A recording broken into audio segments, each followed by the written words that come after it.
नमस्कार, मैं हूं पवन त्यागी।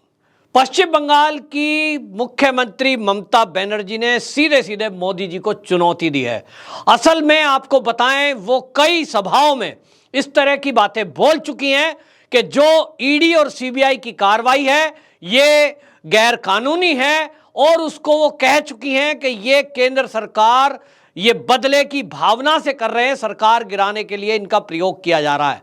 ममता बनर्जी ने इतना तक एक सभा में बोल दिया कि यदि मैं मुख्यमंत्री नहीं होती तो मेरी जो महिला सहयोगी हैं उनको मैं कहती कि हमारी सरकार को बदनाम करने वालों की जुबान काट ली जाए। अब आप समझ सकते हैं कि ममता बनर्जी किस तरह से अग्रेसिव हो गई है और अपने कार्यकर्ताओं को उकसाने में लगी हुई है। उन्होंने इतना कहा कि ये जो ईडी है इसका उपयोग लोगों के घरों में पैसे रखे हुए जो हैं उनको ये सरकार, केंद्र सरकार लूटने का काम कर रही है ईडी के जरिए।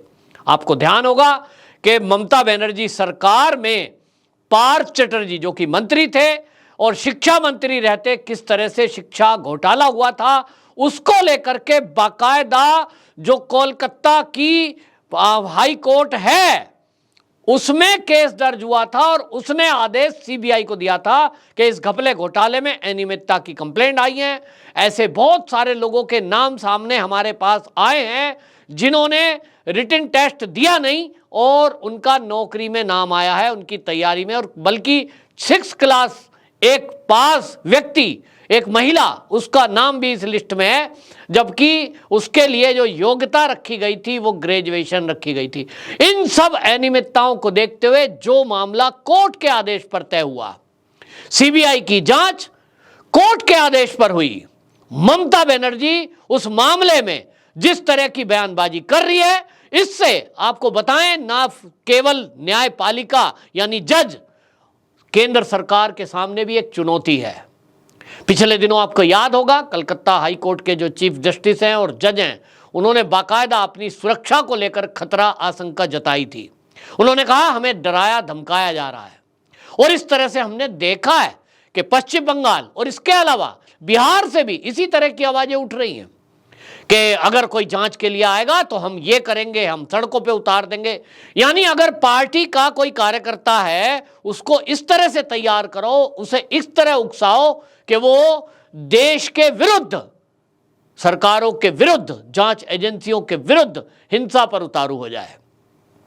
ये बहुत खतरनाक है कि जो सत्ता में लोग बैठे हैं, जो कहीं ना कहीं उनके हाथ में राज्य सरकार की पावर आ जाती है, तो क्या वो केंद्र को इस तरह से सीधे सीधे चुनौती देंगे?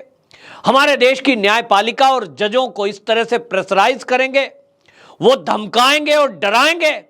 क्योंकि जो जज हैं वो राज्य की जो पुलिस व्यवस्था है उसी के अधीन वहां उनकी सुरक्षा है, उसी राज्य में रह रहे हैं, उनको उन्हीं सड़कों पर से होकर गुजरना होता है जहां इर्द गिर्द उन पार्टी के कार्यकर्ताओं का जमावड़ा हमेशा लगा रहता है। और ऐसे में जब जजों को धमकाया जा रहा है, जब सीबीआई के अधिकारियों को डराया जा रहा है, जब ईडी पर आक्षेप लगाया जा रहा है कि वो घरों में से रखे हुए पैसे को लूट रहे हैं, तब ऐसे में आम जनता जिनके पास कुछ सोचने की शक्ति कम है वो तो सोचते हैं कि शायद ऐसा हो ही रहा होगा, केंद्र सरकार शायद ऐसा कर ही रही होगी। और इसलिए इस उकसावे में आकर हमने देखा है कि कई बार ऐसे झूठे फर्जी आंदोलन खड़े कर दिए जाते हैं और नतीजा होता है जैसे हमने सीएए के विरोध के समय में देखा कि इन्हीं विपक्षी पार्टियों ने, इन्हीं देश के विरुद्ध नैरेटिव सेट करने वालों ने लाखों लोगों को शाहीन बाग बनाकर सड़कों पे उतार दिया था। महिलाएं, बच्चे, वृद्ध सड़कों पर बैठे थे। उनसे पूछो क्यों बैठे हो, कि साहब हमें मोदी सरकार देश से बाहर निकाल रही है, हमसे हमारे डॉक्यूमेंट मांगे जा रहे हैं जो हमारे पास है ही नहीं, हम कहां से लाएंगे परदादा के कागज। कितना झूठ बोला गया और सड़कों पे उतारा गया, आगाजनी हुई, हिंसा हुई, बड़े पैमाने पर देश का नुकसान हुआ। लेकिन राजनीति में बैठे हुए लोग, उनको केवल अपनी सत्ता, अपनी कुर्सी और अपने पापों को ढकने के लिए जनता का इस्तेमाल कैसे करना है, ये दुरुपयोग करना उनको आता है, और इसीलिए इस तरह की बदजुबानी की जाती है जिसके लिए शायद न्यायपालिका में कोई सजा नहीं है। ममता बनर्जी अगर वो कह रही हैं कि यदि मैं सीएम नहीं होती तो हमारी आलोचना करने वालों की वो जबान काटने को कहती। क्या इस पर केस दर्ज नहीं होना चाहिए? क्या यह धमकी नहीं है? किसकी जबान काट लेती? जो आलोचना करेगा कौन है? तो वो बोल चुकी है कई बार कि मीडिया ट्रायल ना किया जाए। इसका मतलब सीधे सीधे, इसका मतलब बिल्कुल सीधा है कि वो राज्य में रह रहे पत्रकारों को धमका रही हैं और राज्य के बाहर रह रहे पत्रकारों को भी डरा रही हैं कि अगर आपने कुछ उनके बारे में लिखा, कुछ खबर बनाई तो आपकी खैर नहीं है। अब आप सोचिए, राज्य की एक मुखिया जो मुख्यमंत्री है, अगर वो सीधा पत्रकारों को डराएगी और धमकाएंगी कि हमें बदनाम करने की हिम्मत ना करना, मीडिया ट्रायल किसको कहते हैं?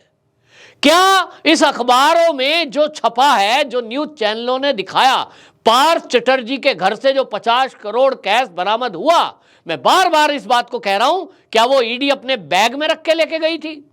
कि ईडी गई और उसने वहां प्लांट किया और उसके बाद वीडियो बनाई और उसके बाद खबरों में आ गई?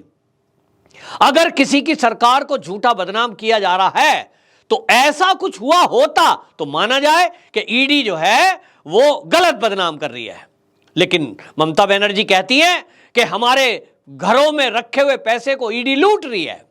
तो क्या पार्थ चटर्जी ने, अगर वो अर्पिता मुखर्जी के घर पैसे रखवाए थे, जिसको पहले तो वो मना कर रहे थे, मेरा कोई लेना देना नहीं, मेरे ये पैसे ही नहीं है, अर्पिता मुखर्जी कह रही है मेरे पैसे नहीं है, तो जब दोनों के नहीं है तो ईडी यही तो कह रही है कि जब आपका नहीं है तो ठीक है, सरकारी खाते में जमा कर देते हैं। ये लूट हुई या ये सरकारी खजाने में रखना हुआ? अगर कोई ऐसी संपत्ति जिसके बारे में कोई मालिक, मेरे घर में, आप मुझसे पूछिए कि मेरे पास जो कार है वो मैं कहां से लाया, मैं उसके डॉक्यूमेंट दिखाऊंगा। मेरे पास जो मकान है मैंने वो कैसे बनाया, मैं उसके डॉक्यूमेंट और बैंक की स्टेटमेंट दिखाऊंगा। लेकिन अगर मेरे से कोई पूछे मकान कहां से लाए, मैं कहूं साहब मुझे नहीं पता, मेरे पास इसका कोई हिसाब नहीं है, मैं कुछ करता नहीं, मेरी कोई आमदनी नहीं, और मेरे पास 1 करोड़ का मकान है, मेरे पास 1 करोड़ की गाड़ी है, मेरे पास 1 करोड़ के गहने हैं, और मैं उसका हिसाब नहीं दे पा रहा हूं कि मेरी आमदनी से ये जो करोड़ों रुपए की संपत्ति है ये मैच करती है कि नहीं करती है, तब सरकार क्या करेगी? क्या ऐसे लोगों की संपत्ति जब्त नहीं की जाए? कानून है, हमारे देश का कानून है, और उस कानून के तहत जिस तरह से ये संपत्तियां मिल रही हैं, जो कि कंप्लेंट के बाद मिली, जिसमें सीबीआई ने जांच की, जिसकी जांच में पश्चिम बंगाल की गली गली में रहने वाले बच्चे, जिन्होंने बाकायदा लंबा धरना प्रदर्शन किया, सारे मीडिया चैनलों ने उस लिस्ट को दिखाया। क्या यह सही नहीं है कि जिन्होंने उसके लिए जो एलिजिबल नहीं थे वो उस भर्ती में आए हैं, चाहे वो टीचर हो, चाहे ग्रुप डी और सी हो, उनके जो नाम घोषित हुए हैं, क्या यह सच नहीं है कि उन लोगों ने टेस्ट रिटन दिया ही नहीं था जो उसमें एंट्री कर गए?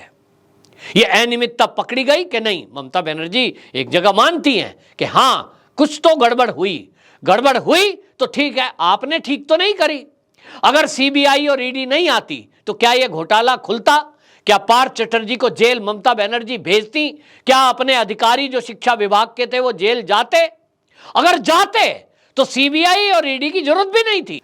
ममता बनर्जी अगर पहले ही इसको ठीक कर देती, पश्चिम बंगाल के बच्चों के साथ पहले ही न्याय कर देती, तो ये इतनी लंबी बात ही नहीं बनती। जब बच्चे आपको कंप्लेंट कर रहे थे कि ममता दीदी हमारा नाम नहीं आया, हमने 2 साल 3 साल मेहनत की, टेस्ट की तैयारी की, लाखों रुपए हमने कोचिंग में खर्च किए, हमारा नाम दीदी नहीं आया, जिन्होंने पैसे दिए उनका नाम आया, जांच करो, तो आप क्लीन चिट दे रही थी। पार्थ चटर्जी मेरा सबसे बढ़िया मंत्री है, और आज भी इसी काम को कर रही हैं कि पार्थ चटर्जी को पकड़ा, मिला तो कुछ है नहीं। अरे मिला नहीं होता तो वो जेल में होता।